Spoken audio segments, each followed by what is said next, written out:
me. You ain't so tough with that bad boy tuck. I'ma get it how I'm living, I'ma walk the walk. Outline my lines, I rap through thought. Hello friends, how's it going? Welcome back to Football Therapy with me, your host Jan. Now it's Tuesday, which means it's the Athletic Deal Sheet Day, and we are going to react to what they're saying on The Athletic about Chelsea this Tuesday morning. Of course, it's probably Joao Felix Day. Diego Simeone himself has already said, yeah, he's not in the squad yesterday due to a transfer. We've had the here we go, we've had the Ornstein confirmation. Still, we're needing a little bit of confirmation on the transfer fee.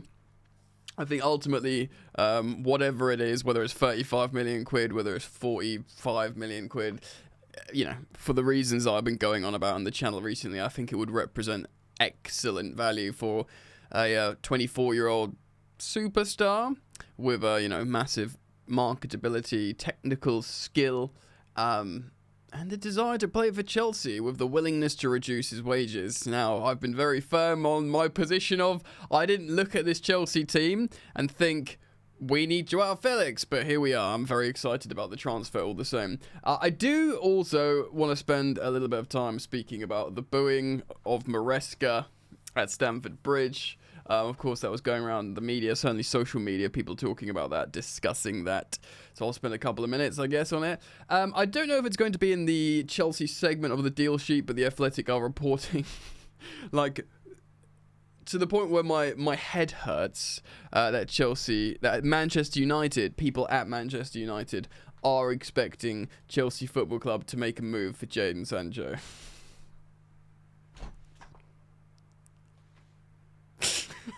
I just don't know.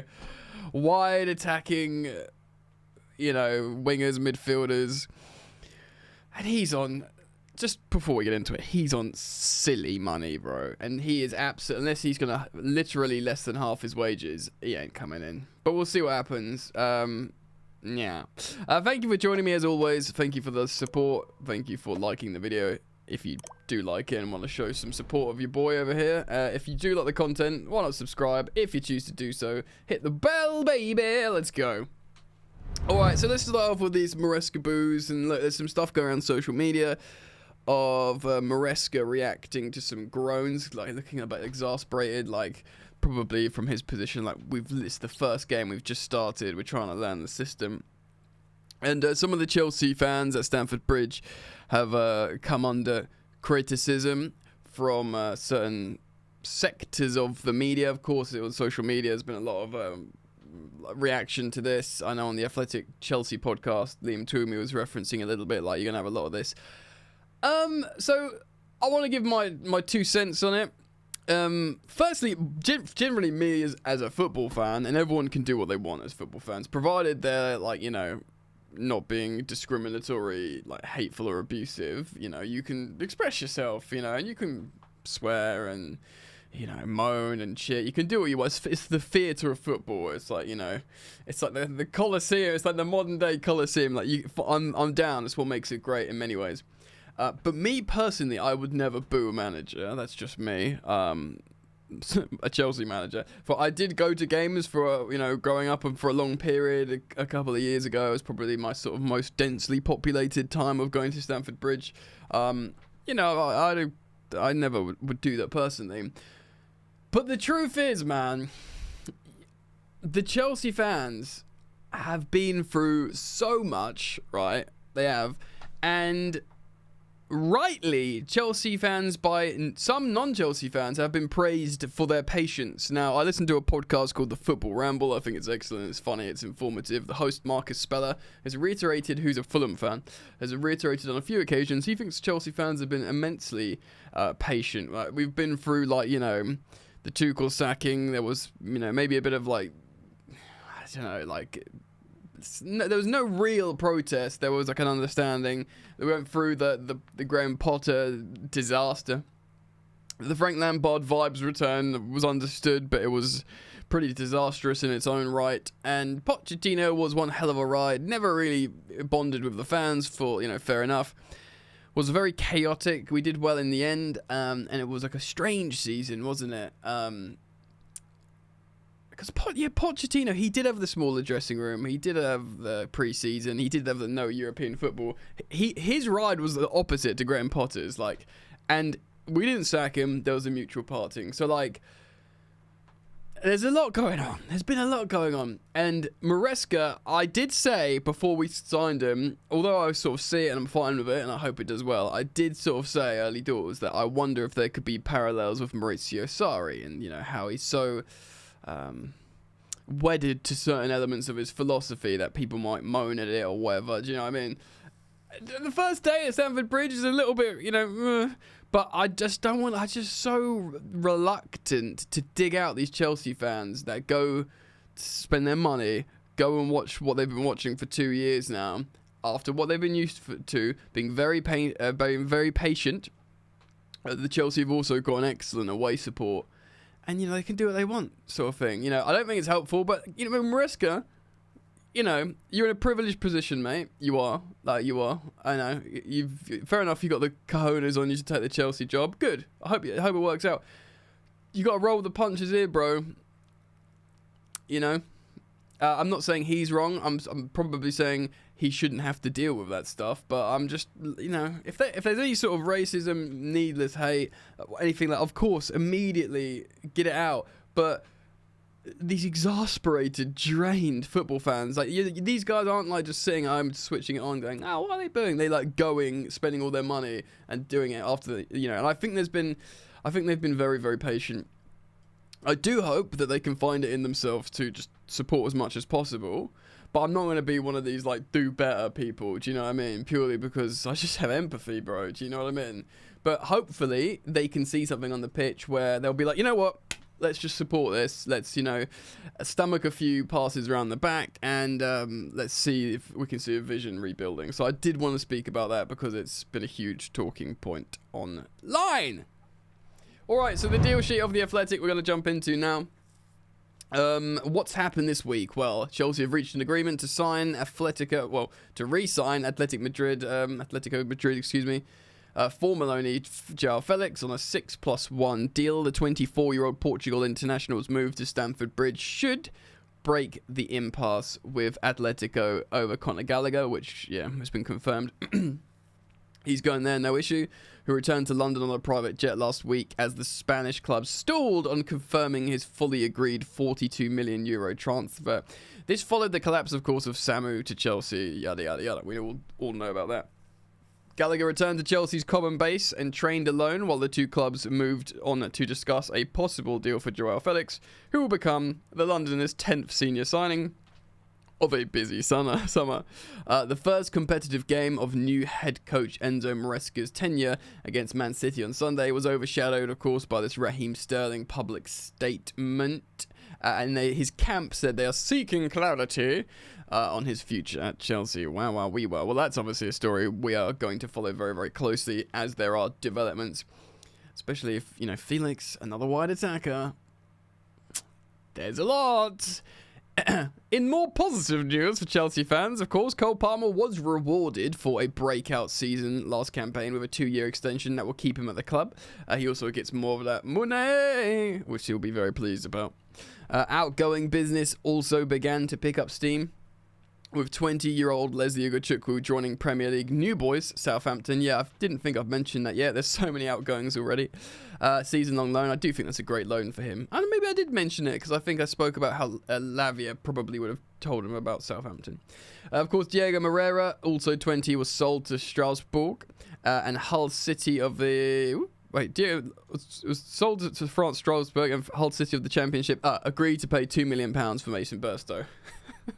Right, so this is interesting here. Where will João Felix fit in at Chelsea? That's what everyone wants to know. This is interesting. It says in his ill-fated loan from Atletico for the second half of the 22-23 season, João Felix was deployed as a number 9, a number 10, on the left of a 3-man midfield, and at different times, different places under, of course, both managers, Potter and Frank. Ill-fated loan? I feel like that's a little bit harsh language. Maybe ill-fated loan because he just came into a disaster, therefore rendering his time ill-fated. But I don't think he was that bad, Joao. I think he was exciting at times. Chelsea believe he is the Okay. All right. Chelsea believe he is the perfect fit for Maresca's possession-focused positional style of play, and it would not be a surprise to see him in a similar variety of attacking roles, though he might be best deployed as the advanced-sided left number 8. That's kind of where I want to see Nkunku, though. Look, Matt Law, of course, was briefed from Chelsea Football Club. Matt Law of the Telegraph saying Chelsea are looking for Swiss Army knife players. Joao Felix is a Swiss Army knife attacker. That's pretty much. So, here we go. Christopher Nkunku has a similar profile, and it will be interesting to see if Maresca concludes he can play the Frenchman, Joao Felix, and attacking talisman Palmer. I mean, if you, like, there's no, we've spoken about this, there's absolutely no real functionality in this, but in the 4 behind the striker in possession, Felix on the left, Nkunku on the left 8, Palmer on the right 8, /10s really, and then Pedro Neto on the right wing. I mean, there's your FIFA dopamine hit, you know. Not even Madueke will be feeling hard done by, but that's what the streets are saying, man. Do you know what I mean? Of course, he likes to drift into central areas, and, you know, lots of players there. With those 3 summer signings, Kiernan Dewsbury Hall and Pedro Neto, and Mykhailo Mudryk and Noni Madueke, and midfield Enzo Fernandez, who of course captained on the weekend, Maresca now has a wealth of high-profile options who can theoretically operate just behind number 9. I don't like Enzo Fernandez that high up the pitch personally, but yeah, I get it. Felix, yeah, Joao Felix's arrival is unlikely to be good news for Sterling as he seeks clarity this week, having been omitted from the squad. Yeah. Look, of course, Raheem Sterling, he wants to get... And I don't think he should be criticised for this. People were, like, laughing at this. He wants to get back in the England squad. Why not? Like, I'm not saying he should be playing for Chelsea necessarily, but he's 29 years old. He was, like, England's form player for 18 months, not too long ago, you know, a couple of years ago, whatever. He's an elite player in many respects, Raheem Sterling. And, you know, the guy who stopped picking him in, Gareth Southgate is gone. While you're still not 30, why can't you have that ambition? You know, good on him. He is a driven guy, Sterling. He's not. I don't know.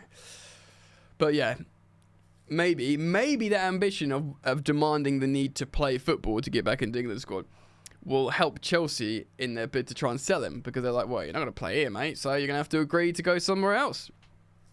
All right, what players / positions are Chelsea looking at? Well, Chelsea are still monitoring Victor Osimhen's situation at Italian club Napoli, but they are only prepared guys to pursue a loan at this point rather than a permanent transfer in what remains the rest of this window. This is a scenario they are aware does not interest the player at this stage. Any arrival will be independent of fellow striker Romelu Lukaku's potential move the other way. A lot of people are saying that Lukaku to Napoli is pretty much done. Osimhen and Napoli are likely to explore alternative options first. A loan to Stamford Bridge remains a possibility, and Chelsea are prepared to keep that door open until the end of the window, just in case the 25-year-old Nigeria international has a change of heart. Well, this is what I've been saying over and over and over, guys. He's like, no, I'm not going to lay out my wages. I'm not going to go on loan. All right, fair enough. We love you, but fair enough. That's cool. We've accepted that. See you later. Look, the door's open. If you want to come in, we're just gonna go. You know, look, who could we play down the middle? Nico Jackson, Mark Yu, Nkunku, Joao Felix. These guys can all play down the middle. Like, you know, we'd love a striker like you, but we're gonna be okay, bro. If you want to come in, you can come in later on. As in, you know, you're not playing for Napoli, so. Later on, you might think, okay, I'm coming. We'll see what happens.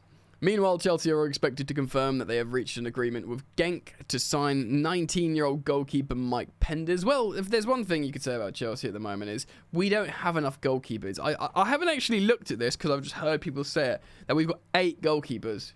So why not have 9? Heck, why not go for double figures? Yeah. He will stay at the Belgian club to continue his development for this season. Oh, that's good. So, yeah. Before formally moving to Stamford Bridge in next summer. which is of course the time he'll be joining Kendrick Paes and Esteval Willian as well. Chelsea remain in discussions, of course, for Brazil's Grêmio over 16-year-old attacking midfielder Gabriel Mek. People who know a lot more about wonder kids and young super footballing talent than me will tell you Gabriel Mek is a superstar and would represent an exciting signing. Fair enough.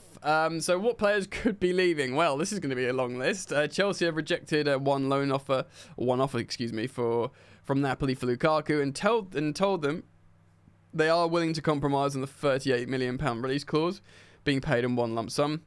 This would mean accepting a smaller initial fee with add-ons. However, one of the counter proposals, including add-ons, Chelsea floated would mean Napoli pay a greater sum if they just met the release clause in full now. Yeah, really trying to put the squeeze on them for Lukaku.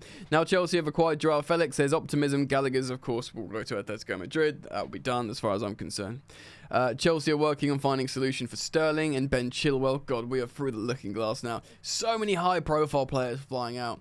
Mount, Kovacic, Havertz, Hudson-Odoi and Ruben Loftus-Cheek and Christian Pulisic. These are high-profile players, and then you got your Raheem Sterling and your Ben Chilwells and your Conor Gallaghers.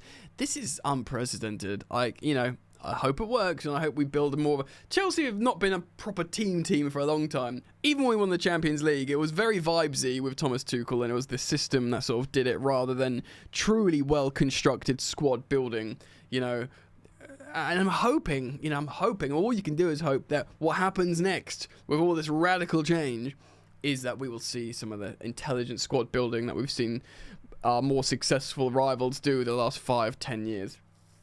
Of course, Chilwell and Sterling were both omitted from the squad against Man City on Sunday. The duo are both on high wages, one more than the other. And Chelsea are open to the possibility of both of them being sold before the end of the window. I feel so bad for Chile. He loves Chelsea. He loves the fact that he's, Frank Lampard signed him and he came to Chelsea, won the Champions League, wanted to keep winning, was an England international. It was all lovely stuff, wasn't it, for Chile? And he, as a dynamic flying fullback, he's wicked. So good. But, I think everyone can see maybe it's just not a fit, which is just really sad. I mean, I don't even think necessarily it's I just think it's a sad, sad situation. And it's getting more and more absurd, as those lyrics go. They're also pursuing, of course, to get Breuer out the door and Bashir Humphreys. Chelsea are now prepared to let Breuer join another club on loan. An international loan spot taken again. But with an obligation to buy worth around £30 million. Yeah, good money for him still, you'd have to say at this point. Promoted Ipswich Town are trying to secure his signature, but Chelsea's decision to include a loan first has alerted other clubs there will be certain criteria to be met for a permanent transfer to take place. It's regarded very similar, of course, of our loan to sale of Lewis Hall to join Newcastle, which worked out. I think the requirements for the purchase to be made, the obligation, was very easy to meet. So, yeah, I can see that being fine for Breuer. Humphreys is a transfer that's far more advanced. He's going to go on to Burnley, apparently, with an initial loan with an obligation. Maresca, of course, appeared to indicate that Carney Chukwuemeka could be loaned out. But that would only happen if an obligation to buy is included. That's really sad for me. That's one that one stands out as well, because Carney Chukwuemeka is so talented, and he looks like he could be really, really freaking good. But clearly Chelsea are bought him to be... a portfolio player, but Maresca hasn't said himself he's so good, but he needs to go and show it. Why? So you can sell him? I mean, I get it. The thing is, I get it. Joao Felix and Kunku, friggin' everyone else. So fine, whatever, but it is sad. I just hope it works out for him as a player. So goalkeepers is huge, guys. Goalkeeper Georgi Petrovic is wanted by several clubs, including Strasbourg, Chelsea's club, after losing his place in the first team setup. Another former choice keeper, of course, Kepa, is also wanting to secure a move. We know he'd like to go on loan back to Madrid. Defender Trevoh Chalobah's interest for Crystal Palace. Imagine if they sell Mark Guehi, that'll be an excellent replacement, I'd say. Trevoh Chalobah. And Aston Villa as well. I don't know why he's just going to go and play Champions League football, Trevoh, for Unai Emery. That'd be fun. And then, of course, David Fofana is on the for sale list. One player who may have had a reprieve is Cesare Casadei. The midfielder is back training with the first team. Interesting. After a minor knee injury. There is a possible spot with him for him now, apparently. Now, Ugachukwu has gone to Southampton. Wow, that's big news for me, actually, because, you know, Twomey of The Athletic, who's written some of this article, said that Maresca didn't fancy him. Back in the fold, maybe. Teenager Alex Matos could leave the club permanently this summer. He's attracting interest from Strasbourg. Oh, I wonder why they're interested. And they top division clubs across Europe. However, Chelsea do not want to sell the 19-year-old, and a season-long loan remains a possibility. Wow, cool. So they're believing in Alex Matos and don't want to let him go. Positive. And in terms of other loans, Leo Castledine and Harvey Vale are still waiting to secure loans.